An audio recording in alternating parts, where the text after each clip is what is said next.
নমস্কাৰ আজিৰ ভিডিঅ'ৰ জৰিয়তে আলোচনা কৰিম আসাম এগ্ৰিকালচাৰেল ইউনিভাৰ্চিটি বা অসম কৃষি বিশ্ববিদ্যালয়ৰ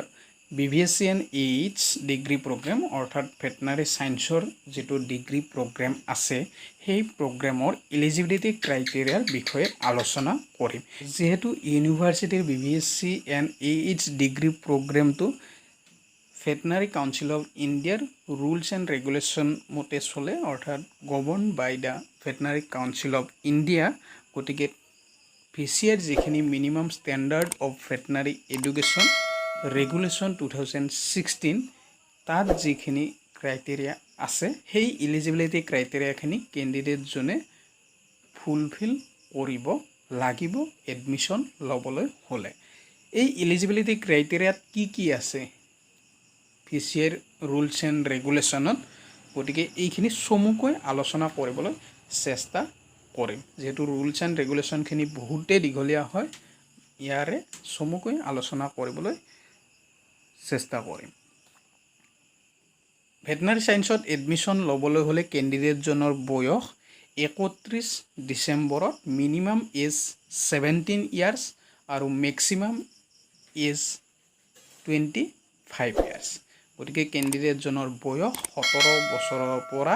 25 বছৰৰ ভিতৰত হ'ব লাগিব আৰু যিখিনি শিডিউল কাষ্ট বা শিডিউল ট্ৰাইব বা আদাৰ বেকৱাৰ্ড ক্লাसेस কেণ্ডিডেটস আছে তেওঁলোকৰ কাৰণে 5 বছৰৰ ৰিলেক্সেশন থাকে এতিয়া আহিছো কোৱালিফাইং এক্সামিনেশ্যন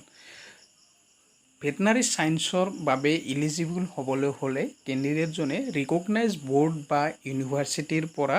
কোৱালিফাইং এক্সামিনেশ্যন যেনে 10+2 বা HS বা ইণ্টাৰমিডিয়েট এক্সামিনেশ্যন পাছ কৰা হ'ব লাগিব লগতে সাবজেক্ট থাকিব লাগিব ফিজিক্স কেমিষ্ট্ৰি বায়োলজি অৰ বায়োটেকনলজি বায়োলজিৰ সলনি বায়োটেকনলজি থাকিলে হ'ব আৰু ইংলিছ থাকিব লাগিব আৰু এই সাবজেক্টসমূহত যেটো পাৰ্সেন্টেজ পাব লাগিব এগ্ৰিগেট পাৰ্সেন্টেজ জেনাৰেল ক্যাটেগৰীৰ কাৰণে হৈছে 50% আৰু যিখিনি ৰিজাৰ্ভ ক্যাটেগৰী আছে তেওঁলোকৰ কাৰণে 5% কমকৈ পালে হয় অৰ্থাৎ 47.5% তেওঁলোকে এগ্ৰিগেট পাৰ্সেন্টেজ পাব লাগিব অৰ্থাৎ ফিজিক্স কেমিষ্ট্ৰি বায়োলজি আৰু ইংলিছত আৰু এই সাবজেক্ট বিলাকত যিখিনি প্ৰ্যাকটিক্যাল থিওৰি আছে যিকেটা সাবজেক্টত সেইবিলাকত প্ৰ্যাকটিক্যাল থিওৰি সেপাৰেটলি পাস কৰা হ'ব লাগিব এতিয়া আহিছো যিখিনি গভৰ্নমেন্ট ভেটেনাৰী কলেজ আছে বা প্ৰাইভেট ভেটেনাৰী কলেজ আছে সেইখিনিত কেনে ধৰণে ষ্টুডেন্টক সিলেকশন কৰা হয় এডমিশনৰ কাৰণে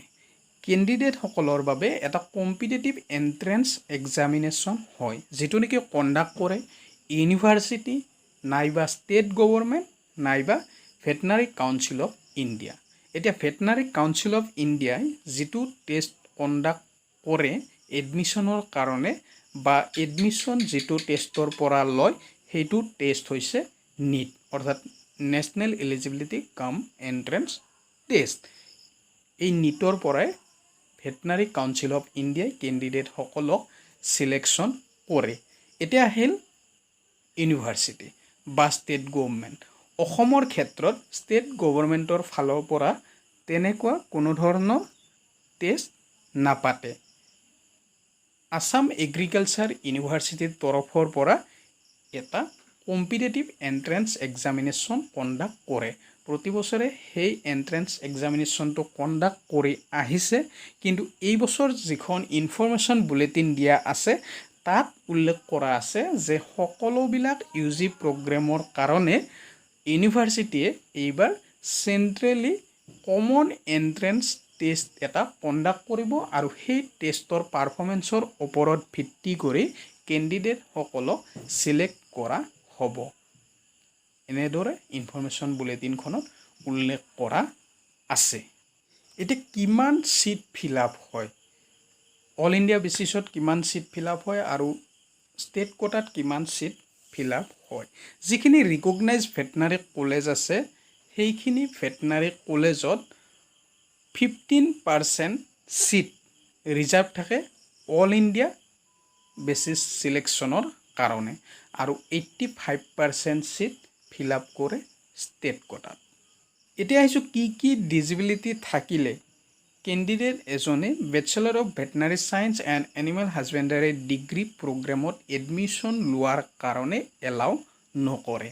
সেইসমূহ হৈছে disability of total body including disability of chest or spine more than 50%।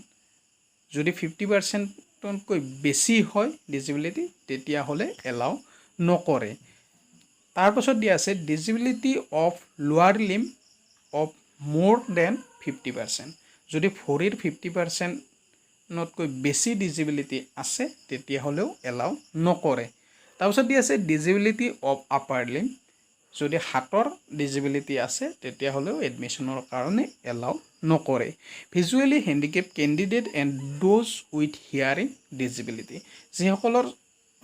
চকুৰ অসুবিধা আছে বা শুনা পোৱাত অসুবিধা আছে, ডিজেবিলিটি আছে, তেওঁলোককো এলাউ নকৰে এডমিশ্যনৰ কাৰণে। তাৰপিছত candidate with progressive disease like myopathies etcetera, যদি কোনোবাৰ প্ৰগ্ৰেছিভ ডিজিজ আছে তেতিয়াহ'লেও কেণ্ডিডেটজনক ভেটেনাৰী ছায়েন্সত এডমিশ্যন লোৱাৰ কাৰণে এলাউ নকৰে। তাৰপিছত দিয়া আছে ডিজেবিলিটি